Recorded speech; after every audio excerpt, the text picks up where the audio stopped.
সন্ধ্যায়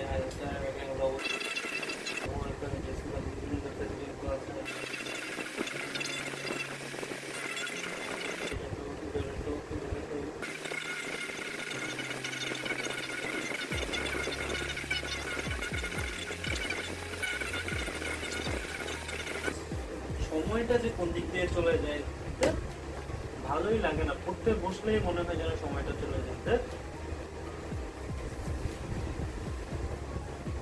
আপনিও কি পড়াশোনার সময় বুঝতে পারেন যে সময় কোথা দিয়ে চলে যায়? তাহলে চলুন আজ জেনে নিন টাইম ম্যানেজমেন্টের 3টি কার্যকরী কৌশল সম্পর্কে। নাম্বার 1, আপনি টু ডু লিস্ট লিখে ফেলুন প্রতিদিন সকালে। আপনি সারাদিন যে কাজগুলো করবেন ওই লিস্টে আপনি সবগুলো কাজ লিখে ফেলুন।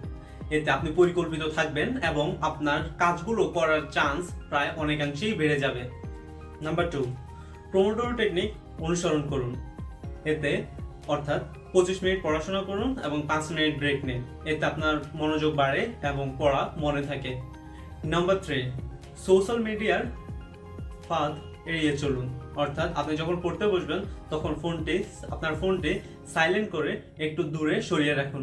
এতে আপনার সময় অপচয় কম হবে এবং আপনার প্রোডাক্টিভিটি বেড়ে যাবে। মনে রাখবেন, সময়ই সবার সবচেয়ে মূল্যবান সম্পদ।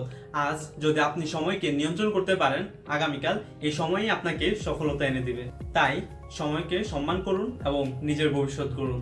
ভিডিওটি ভালো লেগে থাকলে অবশ্যই লাইক এবং শেয়ার করতে ভুলবেন না এবং এ ধরনের আরও ভিডিও পেতে চ্যানেলটিকে সাবস্ক্রাইব করে সঙ্গে থাকবেন। দেখা হবে পরবর্তী ভিডিওতে। ততক্ষণ পর্যন্ত সঙ্গে থাকুন। আল্লাহ হাফেজ।